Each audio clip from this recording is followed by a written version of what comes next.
What's up everybody, Trinity here, and welcome back to the 2nd Street Marvel. In today's video, I'm going to be reviewing Marauders issue number 1. Now before I get into that, please make sure you're subscribed, click the little bell and all of that good stuff. I know we need reminders from time to time.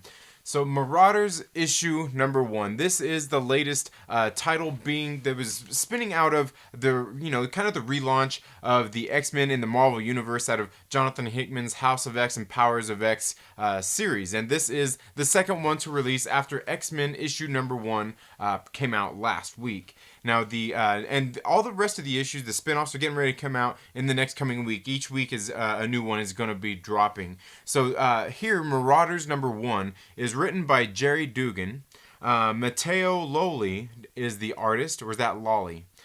And Federico Blee is the color artist, and VC's Corey Petit is the letterer, with Tom Muller doing the design.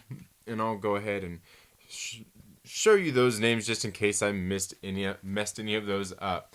So in the beginning of this book, we get a nice, just a brief little introduction into what exactly is going on in this story. We see that Kitty Pryde is there as they are opening up the nation of Krakoa, opening up the gates in all of these different countries and areas throughout the world from all the nations that have chosen to recognize Krakoa's statehood, so that they put these gates up in all of these different countries. And what we find here at the beginning is that Kitty Pryde isn't actually able to make it through the gate for some odd reason, and that's kind of where our story sets us up at. And then we get this introduction here, seeing all the heroes that are going to be in this particular story. We got Kitty Pryde, Lockheed, Storm, Nightcrawler, Iceman, Wolverine, Emma Frost, Bishop, and Pyro.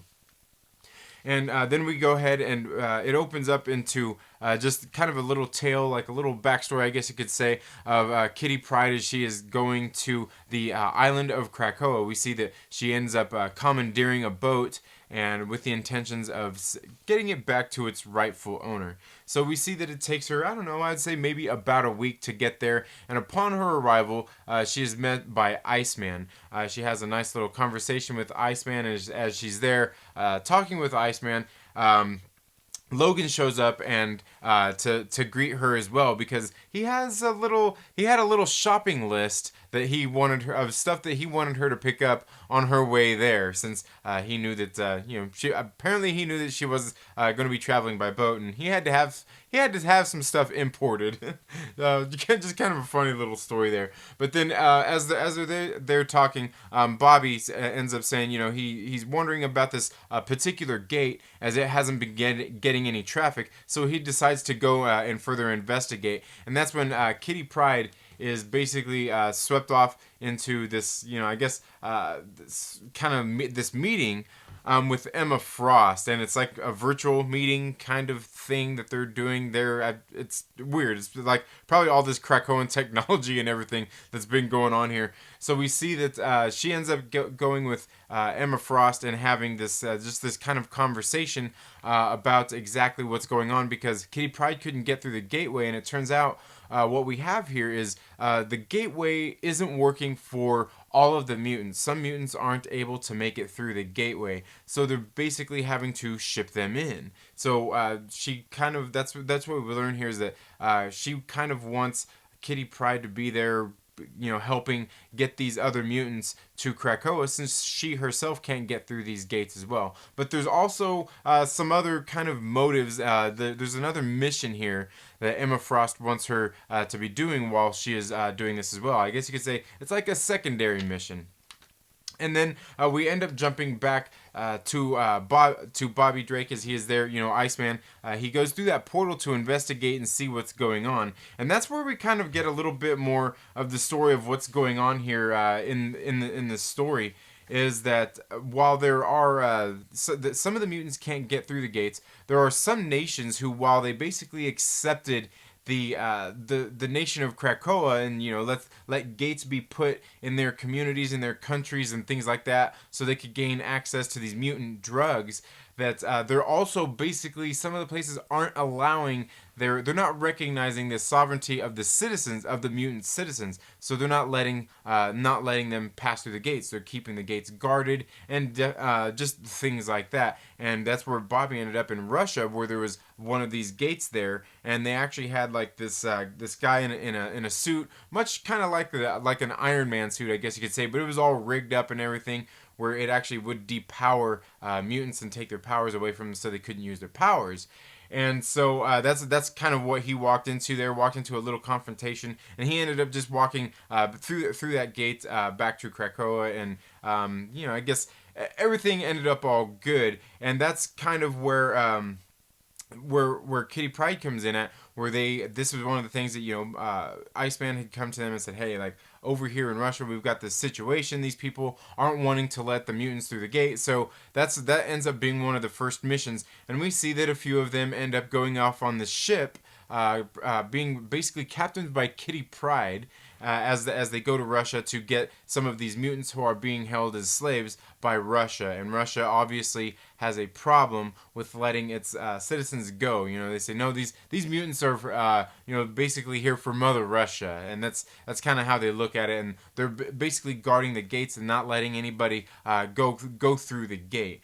So, and that's pretty much what this whole first issue deals with. And we learn a little bit more about what's going on here as well within the story. At the very end here, we get some very interesting facts here from Red Diamond, obviously. Now, what was this? We've seen some of these in some of the other ones. All the best news and gossip from Bar Sinister.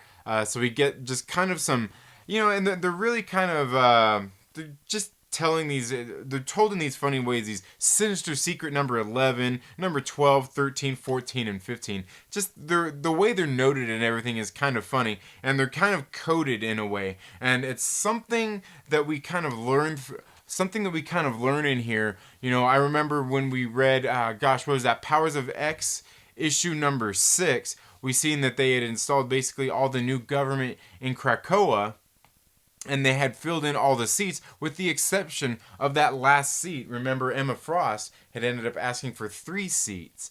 And that's kind of what we get we kind of get a little bit of information about that maybe here. I'm not for sure. I could be wrong here, but it seems like some of these things, just some of the stuff that happens in this issue, and then some of the things that's said here in this gossip from Bar Sinister, just all kind of alludes to who I'm sure a lot of us will think who is going to be that third seat in the council on Krakoa, in their government. And I think that's kind of what a lot of this series is going to be dealing with, as it seems like this series is going to be set up as just something where they're going through, the mutants are going through, Kitty Pryde is going to basically be leading this team to get other mutants who can't get through the gates to Krakoa to get their basically be citizens of Krakoa, because all mutants there are welcome. And that's some of the stuff that they kind of talk about in this book as well, where like it seems kind of odd seeing all of these mutants together, ones that they've all in the past have all always fought each other, and just kind of coming to terms with that. And it seems like that's kind of what this book is gonna be about. And like I said, I think we definitely learn in this issue right here in Marauders who that third and final seat within that how would you say? I can't even remember what they call them, the hell. Oh man, why are you gonna make me look this up? Within that seat on the Krakoan nation, on the council there, the Hellfire Club. So I'm pretty sure that's exactly what we're going to be learning throughout this series, and how she goes to get that seat, or he goes to get that seat, who it's going to, basically here. Because we don't, again, I have a prediction of who I think it is just based off of this first issue, but I could very well be wrong. But I don't know. Altogether, I've got to say, I like this Marauders issue number 1. Okay, now the other thing I got to show you guys, I want to show you guys some of the art in here. Here's a little bit of the art that we got in this book as well. this is kind of where she was going off with Emma Frost and learning about basically what's her side mission, I guess you could say. Here's a little bit more of the art for you to check out there. The art isn't too bad here. Again, it's not the same art that we were getting throughout the House of X and Powers of X series, because we got some really great art through that series. Here, I think the art itself, it was okay, it was decent. The coloring was done pretty good. Some of these I do like a little more. Like, I gotta say, I think I like this art a little more than what we got out of X-Men issue number 1 and Lionel Francis Yu. I think this art is a little bit better. I just like the style a little bit better. But altogether, I'm not sure if I'm going to continue pulling this, but I will be bringing reviews here on the channel. But altogether, I gotta say, this wasn't a bad story at all.